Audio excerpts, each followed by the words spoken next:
Hello everyone, this is Chantel Leal and today's Aliyah is And He Appeared. We are going to be reading Genesis chapter 19, verse 8 to 9, which says, Behold now, I have 2 daughters which have not known man. I pray you, let me bring them out to you, and you do to them as you see fit. But do nothing to these men, for this is why they came under the shadow of my roof. And they said, Stand back. And they said, This one came in to stay, and must he judge always?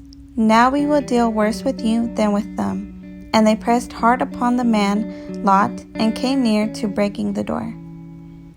Where did Lot's wife come from? When the 2 angels came to Sodom to save Lot and his family, all the men in the city wanted to abuse them sexually. Lot refused to bring them out and offered them his 2 virgin daughters instead. We can learn 2 things from this. First, it was very important for Lot to treat his guests well, to give them shelter, food, and safety in every way. This was a very positive feature in Lot. The second thing we can learn is that Lot's level of morality was very low. How could this righteous man be willing to deliver his virgin daughters to these beasts that lacked any sense of sexual morality? Free sex and homosexuality are results of having apostatized from the Creator and His commandments. Homosexuality is in the lowest level in the scale of depravation, down on the road of apostasy and perdition. See Romans chapter 1, verses 8 to 32. See Romans chapter 1, verse 18 through 32. According to the context, in verse 12, it seems that Lot had more children that were already married to people from Sodom.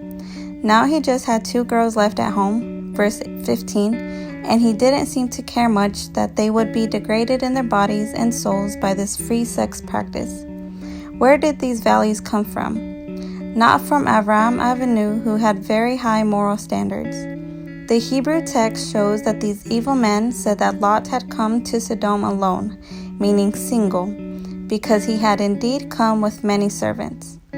What was translated in chapter 19, verse 9 as, This one came in to stay, says literally in Hebrew, This one came to sojourn, which teaches us that Lot had taken a woman from Sodom.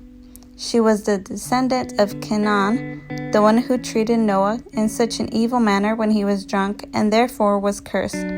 Deprivation in Canaan's descendants caused them to surrender to all kinds of immoralities, especially the sexual one. Avraham was very careful not to mix his seed with Canaan's descendants due to their low moral standards, which you can read in chapter 24, verse 3. But Lot didn't have that inner strength to refuse the values of the world that surrounded him. This made him surrender little by little to the pressure of his wife and the other inhabitants of Sodom. It is true that this righteous soul suffered because of the sin of the sons of Canaan, as it is written in 2 Peter chapter 2, verse 7 to 8. And if he rescued righteous Lot, greatly distressed by the sensual conduct of the wicked, for as the righteous man lived among them day after day, he was tormenting his righteous soul over their lawless deeds that he saw and heard. However, Lot didn't have the spiritual strength to guide his sons and daughters in the path of high moral values, as did our father Abraham. This was one of the reasons why Abraham had to split from Lot. The Eternal had mercy on Lot and saved him from destruction, but he lost most of his family. His wife turned into a pillar of salt for turning back, possibly because of her motherly instinct when thinking of her children who stayed behind, and her love for the world in which she lived until then. Lot also lost all his possessions, and all he had left was his 2 daughters, daughters of Sodom, whose moral principles weren't higher than the rest of Canaan's descendants. Abraham refused to be influenced and guided by the values of the world around him, and that's why he was chosen and blessed. His moral strength keeps blessing the world until today. But Lot gave in to low moral values and lost pretty much everything. The Eternal, however, had mercy on him and saved him along with his daughters, because he had a wonderful plan for the girl's future. We'll talk about that in tomorrow's manna.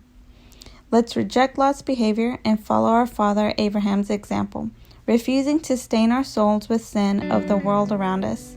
Let's teach our children and grandchildren to walk in the path of the eternal, doing judgment and justice so that they can remain in line of blessing that comes from heaven, not only for the physical offspring of Abraham, but also for those who follow the steps of his faith, because all those who are the